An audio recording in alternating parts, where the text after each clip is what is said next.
All right, starting with the main event, Mario Bautista versus Vinicius Oliveira. Mario Bautista gets the submission win, round two. What a performance by Mario Bautista. A lot of guys, and I may get haters in the comments or whatever, but a lot of guys don't like him because of the Jose Aldo fight. I like this guy. I like this kid a lot. I think he has what it takes to get into the top five and stay in the top five. His fight with Umar, he wasn't giving Umar a real run for his money, but he definitely was a tough opponent for Umar, which is something you do not really see. And Umar being the contender that he is, he held his own, which was incredibly impressive. And I knew he was probably going to take that confidence from that fight into this, and he absolutely did. He knew he was better than Vinicius. He walked around like he's better than Vinicius. It seemed like he wasn't even threatened by him. It was just a matter of time before he's going to get the finish, especially with Oliveira gassing out as soon as he did. First round, end of the first round, Bautista's had control time the entire time. He gets up off of him. Vinicius just goes and sits up against the fence. His team has to pick him up and set him on the stool, which is just I've never seen that in the bantamweight division before. Clearly was not ready for the spotlight. I initially thought this would go to 5 rounds and then he would probably gas out and Bautista would find a way to get him, to finish him. But not in the first round. This was my only pick that I made. I went for 19.5, the over on 19.5, because I really thought Bautista was going to grind him down round by round and then in the 5th round be able to get a submission finish or take it to decision, whatever. But it happened in the first round and he got finished in the second, so Vinicius will be fine. He'll go down in the rankings. He'll fight someone on his level, probably get a knockout. Hopefully he gets on the treadmill, starts running a little bit more, maybe on the air bike. That'll help a lot with cardio. But Bautista, man, he is the real deal. It's hard how to articulate this because every guy takes fighting seriously that's in the UFC. But this guy really takes it seriously in his pre-fight interviews, in his post-fight interviews. There's no chucking it up, laughing around, playing or anything like that. He's a man on a mission, and I respect that a lot about him. And you can see it in the way he approaches his fights and the way he fights. He's really good. He's very good all around. His striking is really good. His wrestling and grappling is phenomenal. His transitions were amazing. There were a couple times Vinicius would start to get into a position that was in a dominant position and in control position, and Bautista would just flip the script on him and somehow get back on top of him. It was very impressive. 5 minutes and 47 seconds of control time, 15 significant strikes, 49 total strikes. Yeah, it was a beatdown. It was a very one-sided fight. I like Mario Bautista. I think he's going to break into the top 5, and I think he's going to stay there. I think he will probably get maybe 1 to 2 more fights, get a chance for the title because the bantamweight division is so stacked. So many guys are waiting for an opportunity to fight for the title. Some of them more deserving than others. Sean O'Malley, not so much. But, yeah, I think Bautista is a real fighter. I think he's the real deal. I think he's earned a top 5 fight, and I think he'll get it and probably win it, to be honest. That's what I think. Moving on to the co-main event of the evening, Amir Albazi versus Kyoji Horiguchi, I believe is how you say it. I'm not going to say his last name again because I have a tendency to say a guy's name wrong over and over and over and over. Kyoji may be my favorite fighter in the UFC right now. This guy comes in, he makes his debut a couple weeks ago, a couple weeks before the year ended last year, versus Saeed Nurmagomedov, maybe one of Khabib's guys. Absolutely dominates him, hits him with an insane head kick, ends up getting a finish rear naked choke on him. Phenomenal fighter, and he did amazing this fight. His speed is unbelievable to watch. If there's a guy moving forward, if you see this guy's name on the card, you need to watch his fight. He's 35 years old, which is kind of the line for a lot of guys, but he was moving so unbelievably quick, in and out of the pocket, circling around, circling off, lots of counter strikes. Not only that, this guy has power. There were several moments in this fight that Amir Albazi was on shaky legs. I think there were at least 2, maybe 3 moments that he could have gotten the finish on Albazi, but very intelligently he didn't full send on it because Albazi's still dangerous. And I feel bad for Albazi because Amir, I'll call him Amir. I feel bad for Amir because, before the Brandon Moreno fight, I believe, this is what my notes are saying, I believe that he had back surgery, switched camps, came back, fought Brandon Moreno after Brandon Moreno had a huge layoff. that he needed, and Brandon Moreno just worked him. And then he took from basically 2024 off to now, got with a new camp, new coach, so they really are jiving. Like, Amir Albazi was a contender there for a while. Like, he was coming up, he was finishing guys. Very scary opponent to go against. And Kyoji just put the whooping on him. It was insane. It was a great fight. I think Kyoji's probably got one more, and then he's going for the belt. Got to see what shakes out in the flyweight division. I'm hoping they'll do Joshua Van versus Alexandre Pantoja again. It seems like Pantoja's healing up, thank the Lord. Nothing too serious. I mean, it was pretty serious in the moment, but it seems like he's doing well based on his Instagram. But this ended up being a great fight. Really, really awesome fight. Kyoji, remember the name. He's going to be fighting for the belt here in a bit. Moving on from that, we had the unbelievably terrible heavyweight fight. Jailton Almeida versus Rizvan Guniev. I believe that's how you say his name. No idea. Just going to call him the Dagestani because he said he's from Dagestan. Jailton Almeida does exactly what we wanted him to do, which is stand up, and he still somehow managed to put on an incredibly boring fight. I really thought Rizvan was going to have the opportunity to knock him out.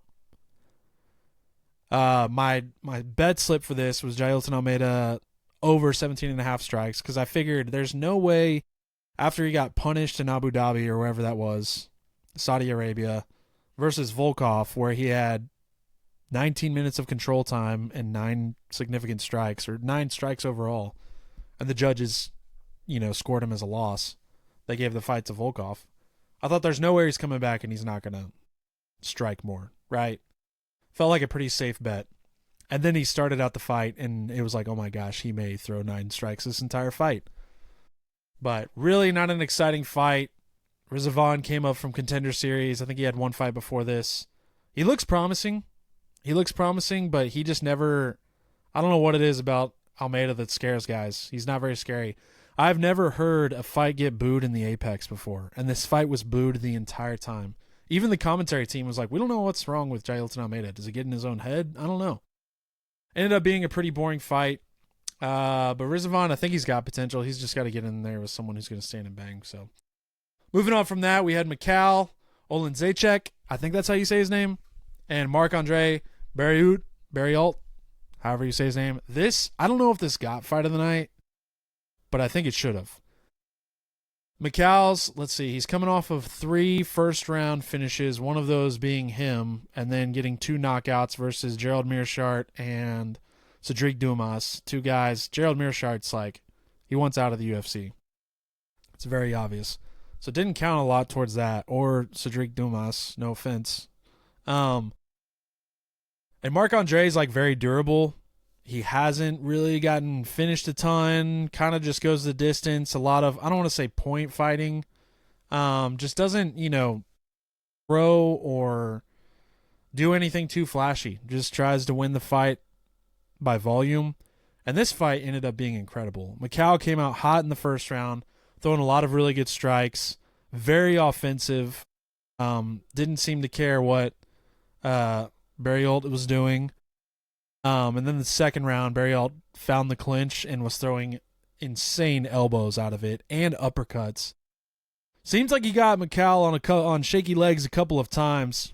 Ended up being a crazy second round. Mikhail had to regroup several times and be like, okay, where am I at? What am I doing? This guy's actually hitting me now. What's going on? And then the third round was just a slugfest. The guys were throwing hard. They were throwing heavy. They were throwing a lot. Mikhail ultimately threw more volume, which got him the win. He looked really good. Nothing crazy special about either one of them, but they put on a good fight. I kind of figured it would go, the distance, because I don't think either one of them, have glass chins. I don't think either one of them have knockout power. So I figured it was kind of going to go the distance, but it ended up being a really good fight. It was very high level. I feel that Marc-Andre Barriault is a little more skilled, maybe. I don't know, a little more technical than Mikhail. Mikhail seems very offensive and just throws what he knows. And is like, I'm going to try and make you fight my fight. which is just a lot of offense and right in your face. And I'm just going to throw the things I like to throw. Where Barriot was throwing very strategic things. He found that clinch position and that the elbow was working and the uppercuts were working, and he tried to get back to that as much as he could. So really good fight, 29-28, 29-28, unanimous decision across the board. Mikhail Olendzejczyk, very good fight. Moving on from that, we had Jan Matsumoto and Farid Basharat. I think I was calling him Farid. I apologize for that in the last episode. Farid Basharat. This was my if you don't know, now you know. And surprisingly, it was Dana White's if you don't know, now you know. Matsumoto, he fought a great fight. He fought a really good fight. Obviously, as you can see here, he threw a lot of volume. But you can also see here the significant strikes were in Farid's favor. He's 15-0 now in the UFC. Should get a top 10 position. Or at least a top 10 fight. But it is crazy how good these guys were, and they're not even ranked bantamweights. Bantamweight division is just nuts. Truly nuts right now. Really good fight. Felt like Farid was doing a lot of damage. Is definitely functional in the fatigue. He was exhausted going into the third round, but he made some really smart moves. There's a moment where he got an opportunity for a takedown quick, like early in the third round, which is huge, especially because it was like such a close fight. You get those takedowns in the third round, you're going to secure a win. Or at least you're going to secure that round, as long as the other guy doesn't do anything heavy like knockdowns or takedowns. But the damage was clear. Matsumoto was very beat up. Farid was not as much. And I think that definitely should be taken into consideration in the judges' scorecards. I think guys can throw a lot of volume, but it's like, man, you don't have a cut on your face. I was watching a fight the other night, and I can't remember which one it was. But it was very much like that, where the other fighter was putting on a lot of volume, but was super damaged and not doing much damage to his opponent. So, really good fight. Wouldn't give it fight of the night, but really good fight. Super high-level stuff. Bantamweight division's just gross right now. Moving on from that, we had the light heavyweight fight, Dustin Jacoby versus Julius Walker. This one did not go how I thought it would. It almost did. It almost did based on Dustin's post-fight interview. But second round, Dustin ends up getting the KO, landed some power bombs, and then thought he got the knockout. Ref didn't step in, gave Julius Walker a chance. They went around for a little bit more, and finally Julius Walker was just defending himself, not fighting back, so the ref got in there and called it, which was smart. But I had a bet for under 42.5 strikes for Dustin Jacoby, and he got 42 significant strikes exactly. So, blessings. Yeah, Julius Walker. So these guys, per the commentary team, they've trained together before. Not for a very long time. But the reason I thought Julius Walker was probably going to walk away with this is Dustin Jacoby was just in Sydney, Australia. He was supposed to fight Jimmy Crute. Ended up that backing out. They tried to find a fight for him. They couldn't. Julius Walker texts him and is like, hey, let's fight on the card next week. Dustin Jacoby comes back from Sydney, gets over his jet lag, I guess, and makes his fight happen, even after cutting weight. So that's 2 weeks of weight cut. So I thought he would just be exhausted. And in the post-fight interview, he's like, man, if that would have went on any longer, like, I don't know if I would have made it. He was wrestling me really good. He's dragging me down, you know. And that's kind of what I thought Julius Walker was going to end up doing, was just doing a lot of wrestling, making him carry his weight, exhaust him, and somehow get the finish or just take it to decision. So ended up being a great knockout, though. Great way to start the card. And then I just got to get into these prelims real quick.